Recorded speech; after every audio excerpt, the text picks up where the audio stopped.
ഞാൻ പ്രാർത്ഥിച്ചു, ഫലം യുസ്തജിബിലി, എനിക്ക് ഉത്തരം കിട്ടിയില്ല. ഞാൻ റബ്ബിനോട് ചോദിച്ചു, പക്ഷേ എനിക്ക് കിട്ടിയില്ല. അത് എത്രയോ ആളുകൾ പറയാറുണ്ട്. കുറേ നാളായിട്ട് ഞാൻ റബ്ബിനോട് ഇങ്ങനെ തേടിക്കൊണ്ടിരിക്കുകയാണ്, ഇതുവരെ ഉത്തരം കിട്ടിയിട്ടില്ല.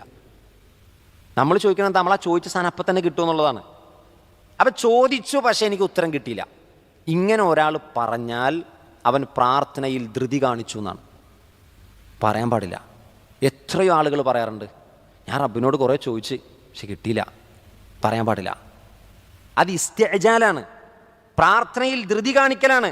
അങ്ങനെ പ്രാർത്ഥനയിൽ ധൃതി കാണിച്ചാൽ അള്ളാഹു ഉത്തരം നൽകൂല. മറ്റൊരു ഹദീസിൽ കാണാം, യഖൂലു ദഅഉതു, ഞാൻ കുറേ പ്രാർത്ഥിച്ചു, ഫലം മറ യുസ്തജാബുലി, പക്ഷെ എനിക്ക് ഒന്നും ഉത്തരം കാണാൻ കഴിഞ്ഞില്ല. ഫയസ്തഹ്സിറു ഇൻദ ദാലിക്, അങ്ങനെ അവൻ നിരാശനായിക്കൊണ്ട് വയത്തുറുക്കു ദുആ, അവൻ്റെ ദുആ അങ്ങ് ഉപേക്ഷിക്കും. അല്ലേ?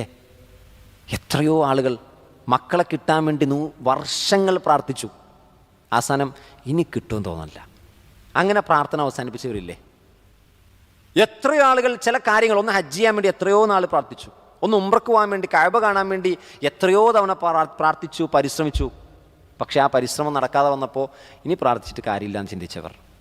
അപ്പം പരാതി പറയാറുണ്ട് പലപ്പോഴും, ഞാൻ കുറേ പ്രാർത്ഥിച്ച് കിട്ടിയില്ല. പറയരുത്. ചിലപ്പോൾ അത് ഓൾറെഡി ആ പ്രാർത്ഥിച്ച സ്പോട്ടിൽ അല്ല തീരുമാനിച്ചിട്ടുണ്ടാവും, ഇത് അള്ളാഹു പരലോകത്തേക്ക് കൊടുക്കുമെന്ന്. അല്ലെങ്കിൽ അവന് വരാനിരിക്കുന്നൊരു വലിയ മുസീബത്ത് തടുത്തിട്ടുണ്ടാവും. ഒന്നാലോചിക്കുക, നമുക്കറിയില്ല. അള്ളാഹു ആലം, അള്ളാഹു ആണ് ഏറ്റവും നന്നായി അറിയുന്നവർ. അപ്പം ധൃതി കാണിക്കാൻ പാടില്ല പ്രാർത്ഥനയിൽ. ധൃതി കാണിക്കാത്തിടത്തോളം അള്ളാഹു നമ്മുടെ പ്രാർത്ഥനയ്ക്ക് ഉത്തരം നൽകുമെന്നാണ്. ഇനി നോക്കൂ, മറ്റൊന്ന്,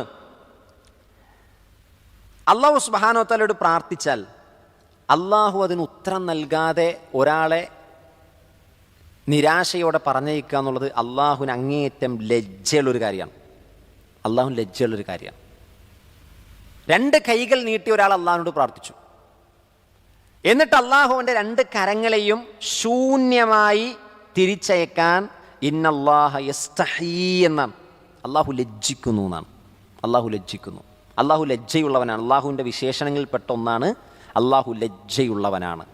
ഇപ്പം 2 കൈകൾ അള്ളാഹുലേക്ക് നീട്ടിയ ഒരു മനുഷ്യൻ്റെ കൈകൾ വെറുതെ അള്ളാഹു പറഞ്ഞേക്കില്ല എന്ന് ആലോചിച്ചു. അള്ളാഹു ഇത്രയേറെ ഓഫർ നൽകിയ ഏത് ഇബാദത്ത് വേറെ ഉണ്ട്?